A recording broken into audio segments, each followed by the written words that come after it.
అన్నదానం ప్రవేశపెట్టారు. ఎన్నో ప్రభుత్వాలు మారాయి. ఎవ్వరు కూడా ఆ కార్యక్రమాన్ని రద్దు చేయాలన్న ఆలోచన ఎవరికీ రాలేదు. అలాంటిది అన్నా క్యాంటీన్ రద్దు చేసి ఒక దుర్మార్గమైనటువంటి పని చేసే పరిస్థితికి వచ్చారు. మొన్నే 100 పెట్టాం, రేపు 78 పెడుతున్నాం. ఇంకొక 10 రోజుల్లో 15 రోజుల్లో మొత్తం 203 అన్నా క్యాంటీన్లు పెట్టి మళ్లీ పేదవాళ్లకు నిరంతరం భోజనం పెట్టే కార్యక్రమానికి శ్రీకారం చుడతాం. ఇంకొక పక్కన ఆ రోజు నాకు బాగా జ్ఞాపకం, ఏదో మీటింగ్లో మాట్లాడుతూ ఉంటే పవన్ కళ్యాణ్ గారు అన్నారు, స్కిల్ డెవలప్మెంట్ చేస్తే బాగుంటుందని అన్నారు. నేను ఆ మీటింగ్లోని ఈస్ట్ గోదావరిలో అనుకుంటాను, లేకపోతే వెస్ట్ గోదావరిలో అనుకుంటాను.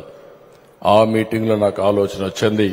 ఆ రోజే అనౌన్స్ చేశాం, స్కిల్ సెన్సస్ చేస్తే బాగుంటుందని ఆలోచన వచ్చి, దేశంలోనే కాదు ప్రపంచంలోనే మొత్తంగా మీరు ఆలోచిస్తే స్కిల్ సెన్సస్ చేసిన ఏకైక ప్రభుత్వం ఆంధ్రప్రదేశ్లో ఎన్డీఏ ప్రభుత్వం అని చెప్పి కూడా నేను మీకు తెలియజేస్తున్నా. దీనివల్ల భవిష్యత్తులో ఒక న్యూ ట్రెండ్కి కానీ, రెండోది మనం గుర్తుపెట్టుకోవాల్సిన అవసరం ఉంది, చాలా వరకు అవకాశాలు విపరీతంగా పెరిగాయి. కానీ దీనికి కావాల్సిన స్కిల్స్ కూడా మనం రీఓరియంట్ చేసుకోవాల్సిన అవసరం ఉంది.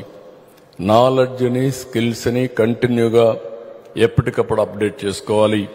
అది కూడా చేసుకునేదానికి ముందుకు పోవాల్సిన అవసరం ఉంది. ఈ 5 నిర్ణయాలు చేయడమే కాకుండా మీరు ఒకసారి చూస్తే 7 వైట్ పేపర్స్ పబ్లిసైజ్ చేశాం. రాష్ట్రంలో జరిగే అన్ని విషయాలు దాంట్లో చాలా స్పష్టంగా చెప్పాం. ఆ రోజు 7 వైట్ పేపర్స్. ఈ రోజే కేబినెట్కి వస్తే వాలంటీర్స్ పదవీ కాలం 1 సంవత్సరం కంటే ముందే అయిపోయింది.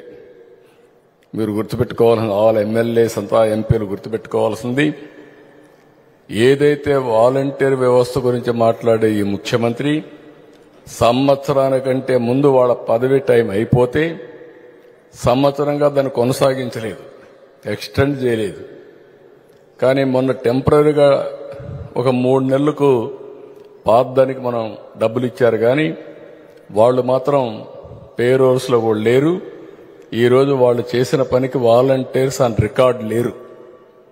కొంతమందికి రాజీనామాలు చేయించారు, మిగిలిన వాళ్ళు కూడా ఎప్పుడో వాళ్ళకి ఇచ్చిన ఆర్డర్స్ కూడా ఎక్స్పైర్ అయిపోయినాయి. అలాంటి వాడు వాలంటీర్స్ గురించి మాట్లాడే పరిస్థితికి వస్తున్నారంటే చాలా దుర్మార్గం. దాని మీద కూడా నేను చెప్పాను, ఏం జరిగిందో చూడమన్నాం. ఈరోజే మా కేబినెట్కి వస్తే 4 లక్షల మందికి నెలకు 200 రూపాయలు చొప్పున సాక్షి పేపర్ వేయడానికి శాంక్షన్ చేశారు. 205 కోట్ల రూపాయలు ఒక పేపర్కి ఇచ్చుకున్నారు. ఇది ఎక్కడా ప్రజాస్వామ్య దేశాల్లో ఎక్కడా జరగవి. మళ్లీ ఆ పేపర్లో వీళ్ళు వేసే అసత్యాల్ని, అబద్దాల్ని, అసత్య ప్రచారాన్ని ఇంటింటికి తీసుకెళ్లాలి మళ్లీ వీళ్ళు.